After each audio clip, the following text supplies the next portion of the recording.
Modi, the Prime Minister of India, is now in Bali at the G20 summit. He's in fact seated right next to Mr. Joko Widodo, the head of state in Indonesia, which is of course presiding over the G20 summit. And the baton will be passed to India officially during the G20 summit in Bali in Indonesia, where India will assume the presidency of the G20, holding the summit in our country next year.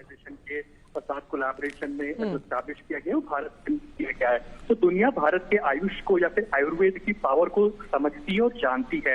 इसीलिए prime minister Narendra Modi अपना जो भारत का आयुर्वेद है, जो आयुष है, इसको showcase करते हुए नजर आ सकते हैं प्लेटफॉर्म के ऊपर। लेकिन अगर आप हेल्थ के मोर्चे पर बात करें तो भारत ने एक तरह से टेक का इन्वॉल्वमेंट भी हेल्थ केयर सेक्टर के अंदर काफी ज्यादा किया है।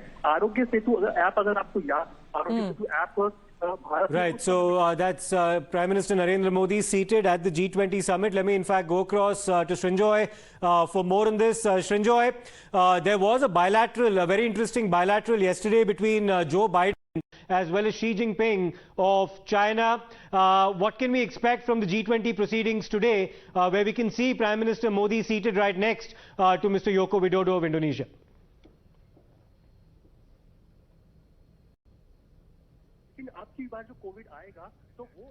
We'll come back to Srinjoy in just a short while, but a lot of issues that are expected to be raised at the G20 summit by India. Climate change is, of course, one of them, among a whole host of other issues. We'll also see if the sovereignty and integrity of states, something that India has emphasized at various multilateral forums, including the United Nations, is also brought up, not just in the context of what's been happening in the conflict between Russia as well as Ukraine, but also China's expansionism in the Srinjoy, there was a brief pull aside that we witnessed between Prime Minister Narendra Modi as well as Joe Biden. He's also known to have had a meeting with his British counterpart Rishi Sunak as well. What can we expect from today's proceedings at the G20?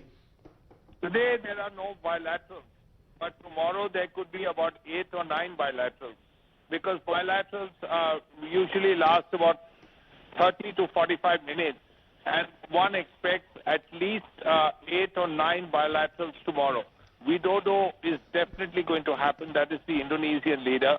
But there are likely to be bilaterals. These are not pull-asides. These are proper sit-down meetings, and they could happen with Biden and Sunak and Macron as well.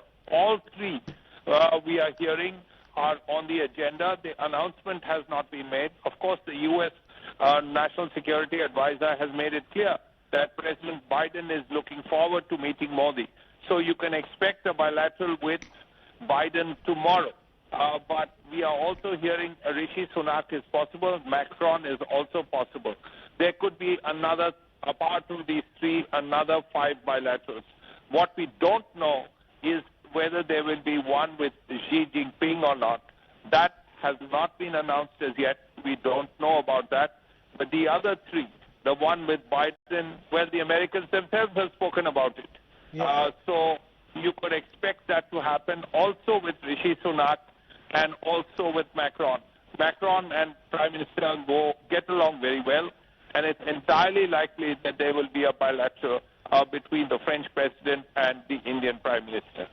Right, thanks for that, Srinjoy. Let me in fact also go across to Maruf Raza, consulting editor of Times Now, who joins us on the broadcast. Mr. Raza, what are some of the tangible takeaways that you would expect from India's participation in the G20 summit this year, apart from, of course, officially assuming the presidency and taking over the baton from Indonesia? You see, the first thing that we must recognize is the fact that India enjoys now considerable respect amongst, both sides of the divide, and the divide is the North-South divide, which means the rich countries and the not-so-rich countries. So the North is really made up of the rich countries. And both sides are comfortable in engaging with India. Also, there is the takeaway that we are expecting of India trying to create a clarity amongst the various nations on how to address the 2 or 3 major challenges in front of the world. One is how to prepare for recession, which seems pretty imminent now.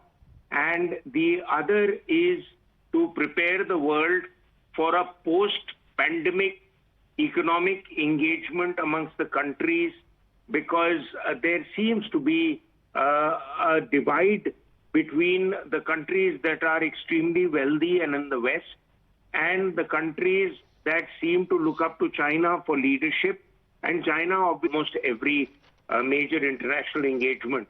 So how do you try and bridge the gap between that, and then to provide answers to 2 or 3 things which are on everyone's agenda? One is, how far do you go with investment in climate and climate-related initiatives when there is no money for that kind of, I would say, oversight or that kind of huge ambitions that countries are projecting?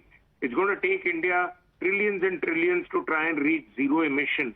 Now, do you put that into it, or do you put that money into India's growth story?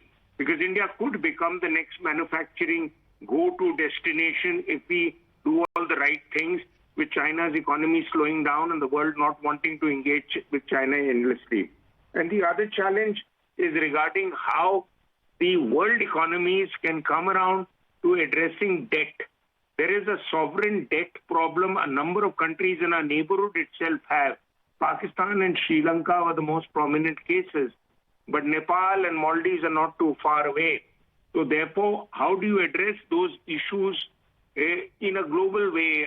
Do you have a new term of engagement for the global economy? Please remember that the G20 is about economics. It's not about bombs and missiles. Absolutely. And finally, So let's just dwell on that a bit more, Mr. Raza, because in the build-up to the G20 and before his departure for Bali, Mr. Rishi Sunak, the Prime Minister of the United Kingdom, talked about the global economy currently being exploited by malign actors. Many believe that was a veiled remark against China. How prominently is China's attempts or malignant attempts to dominate the world economy, how likely is that going to feature in the proceedings in the G20?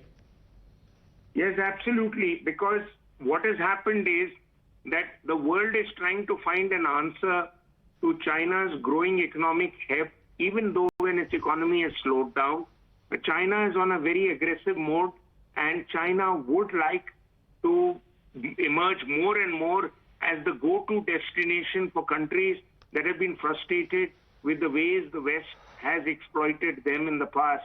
And also remember the fallout of the pandemic and the Ukraine conflict on the poorer countries, their state of grains, their state of food security, their state of energy security. Right. All those issues will come for discussion, not specifically how Russia's invasion is progressing, but the fallout of all that on the world economy, especially the global south, which is the developed and developing and the underdeveloped world, which is looking for India for leadership. Right. Many thanks for that, Mr. Raza. Let's also listen into what Zed Tarar, the US State Department spokesperson, had to say about America's own expectations from the G20, specifically with regards to any possible bilaterals with India. देखिए, गर्मजोशी आपने बिल्कुल ठीक कहा है। ये आप देख भी सकते हैं खुद तस्वीरों में, और मैं ये भी कहूँगा कि एक दोस्ती भी है राष्ट्रपति बाइडेन और मोदी जी के बीच, जो कि दिखाई भी देती है। Right, we'll slip into a very short break for the time being. We'll come back with more updates on the other side. Stay tuned.